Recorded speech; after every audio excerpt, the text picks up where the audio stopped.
Dr. Fauci, thank you so much for joining us on the Daily Social Distancing Show. How are you? I'm very well, thank you. No, very well. You are an infectious diseases expert who has advised 6 presidents on everything from SARS to Ebola to the HIV epidemic and Zika. What makes coronavirus so different? Well, it's different because, when people used to ask me over the years, what is it that I most worry about with regard to emerging infectious diseases, is a respiratory-borne illness that easily spreads from person to person, but that has a high degree of morbidity and mortality. And unfortunately, that's the worst nightmare you could have, is to have something like that. I mean, there are other diseases. Ebola was frightening, but Ebola gets transmitted only when you're in very close contact with a person who is very, very ill. With this disease, in some respects similar to influenza, but in some respects very different, it spreads very easily. You can even spread it when you're not symptomatic. So it's insidious and treacherous in that you could spread it easily. The other part about it that's really so different from anything that we've ever faced before is that if you look at the mortality of seasonal flu, the thing that you and I go through every season, the mortality is about 0.1%. That's a lot. And we get used to that morbidity and mortality. But the mortality of this is about 10 times that. It's at least 1%. So it's a disease that not only is easily spread, but it can be devastating, particularly for a certain subset of the population. Demographically different. The elderly, those with underlying conditions, heart disease, lung disease, diabetes. It can be very serious for them with a high degree of mortality. Let's talk a little bit about the information in and around Corona that's I think getting people confused. I see so many conflicting ideas online, and I guess the horrible byproduct of having social media and the internet is everyone is now an expert and everyone has an opinion. I know this is very basic for you, but just to help everyone be on the same page, how can we catch Corona and what are the areas we should be most concerned about? So we know about human-to-human transmission. Most people understand that, but I see people online worried about grocery shopping, touching packages that they receive from Amazon.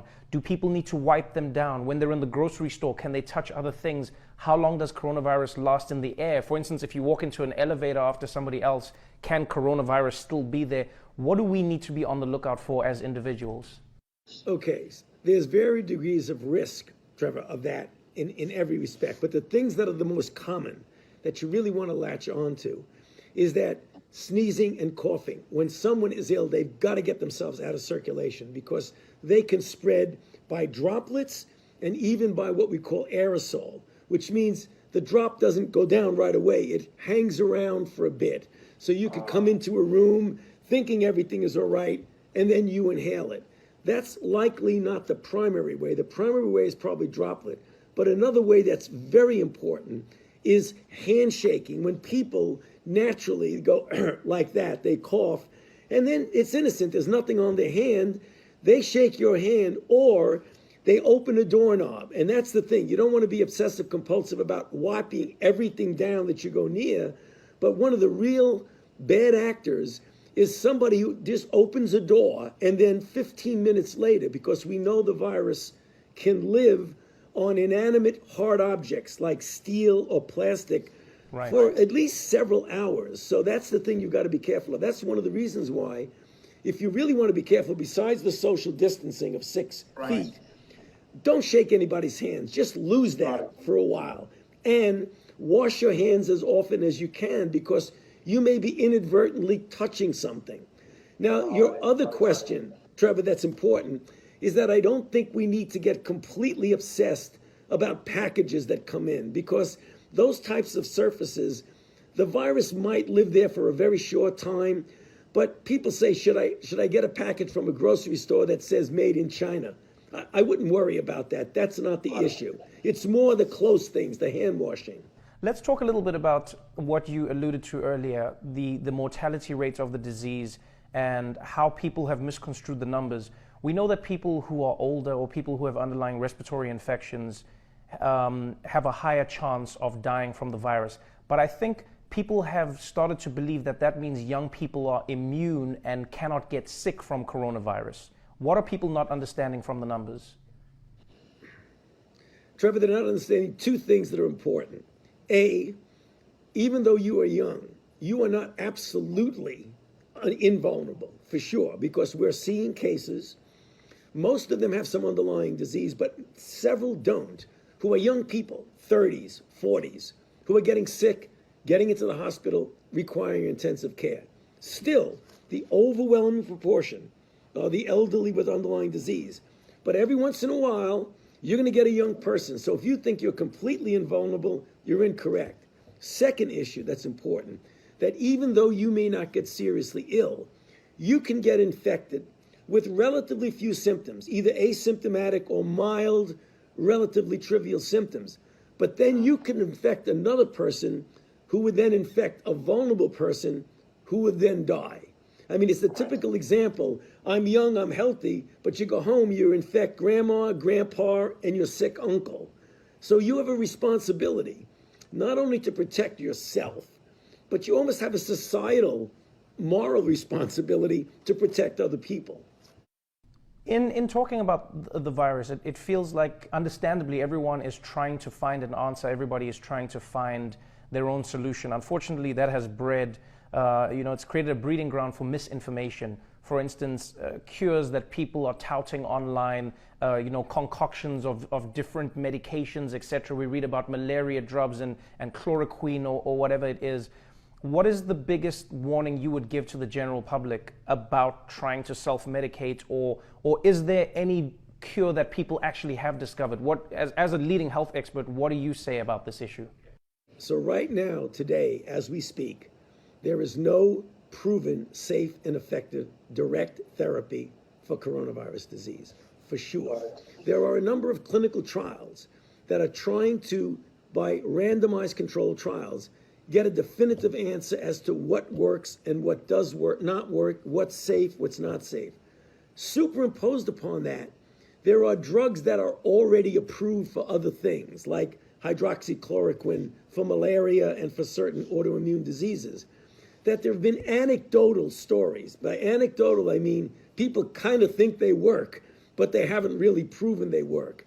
That's really gotten out there on the internet. So people are very enthusiastic, since generally these drugs appear to be safe, and they are, but they do have some toxicities. So a lot of people want a drug even though it's not proven, just in case it might help them. You got to be careful about that for a couple of reasons. You don't want to take that drug off the market for the people who really need it, who have the diseases it's used for. And on the other hand, there may be some toxicity. That's the reason why we're pushing to try and get as many good clinical trials as possible to prove if it works. If it does, then get it out there really fast for everybody. Got it. I have 4 questions, because I know we're going to run out of time, but I just want to let you know I have 4 questions that I think are really important. Number 1, we hear about this clock, 15 days, where things will be reassessed, 15 days where people might go back, 15 days, every country, 21 days, there seems to be a clock. My question is, what is that clock supposed to be, and is there a certain amount of time that people can be away from each other where coronavirus goes away? And the follow-up in that same question is, does the clock start if people are not completely quarantined during that period? Yeah, the virus is the clock, Trevor. So people say, may arbitrarily, well, in 2 weeks, we're going to be okay. It depends on the kinetics of the outbreak. Right now, take New York City. They are getting hit really hard, and the kinetics of the outbreak is going there.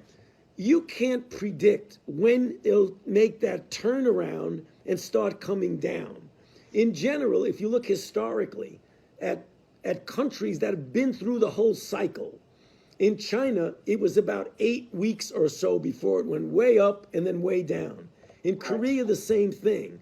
So if you look at each individual country, and being a big country as we are here in the United States, we're almost like a lot of little countries. Like New York in itself can be considered a country. California can be considered a country. So it's unpredictable about when you can say this cycle. It's usually measured in several weeks. Sometimes when you're into the cycle, you may only be 2 to 3 weeks away before it starts to turn around. Right. Okay, so then to that point, that's then my second of the 4 questions. Second question is New York City really harder hit, Or is New York's testing making the numbers spike up? And is this something that we're going to see start trending throughout America? Well, there are a couple of good questions right in there. New York is more hardly hit for sure. The nature of the city, the crowding of the city, the fact that you get the beginning of your outbreak when you get influx from other countries. China was the index country that came in. New York is a travel hub of the country. So clearly we had a lot of cases come in. By the time they realized what they were dealing with, they had already gotten a sucker punch. And they really were playing catch up. They didn't do anything wrong. They're not very different except that they're a big, robust city. And because of that, they're getting hit hard. Okay, and then the second last question is with regards to reinfection and immunity. We talk about people who have it and are asymptomatic. We talk about people who are recovering, and we're starting to see those numbers grow around the world. Do we know yet if getting corona and surviving corona means that you're now immune to the disease, or is there a chance of reinfection? We don't know that for 100% certain because we haven't done the study to see re-challenges, whether they've been protected. But I feel really confident that if this virus acts like every other virus that we know, once you get infected, get better, clear the virus, that you'll have immunity that will protect you against reinfection. So it's never 100%, but I'd be willing to bet anything that people who recover are really protected against reinfection. Okay, and then our final question, and thank you so much for your time. I really hope everyone understands how important it is to listen to you. Final question with regards to the government, the CDC, the NIH, and all of the units working together. Right now, it feels like there is a push and pull, a tug of war between states and the federal government, etc. For Americans who are out there watching this, what is the plan, and what do you think needs to happen for the whole unit of the United States to fight the coronavirus, implementing different checks and balances along the way to make sure that everyone fights it and the numbers go down? Well, that's a very good question. Things are implemented at the state and local level. That's the way this country works so well. The federal government is a facilitator, it's a supplier, it's a supporter. And that's the way things should be going. And that's what we're starting to see now as we are catching up on things that weren't done so well in the beginning. We now have many, many more tests. The private industry is getting involved. The government's not making the test. The private industry is. The ventilators that are needed coming out of the stockpile, yet companies are starting to make more. So it really is a marriage between the federal government as the facilitator and supporter of where the real action is at the state and local level. Thank you so much, Dr. Fauci. You've been amazing. I could talk to you for an hour on this, but I know everyone wants your time. Good luck with what you're doing, and I hope we're doing our part to make your job a little bit easier. Thank you. You are very much, and I appreciate the opportunity to speak with you. Stay safe and wash your hands because of that fake cough you did.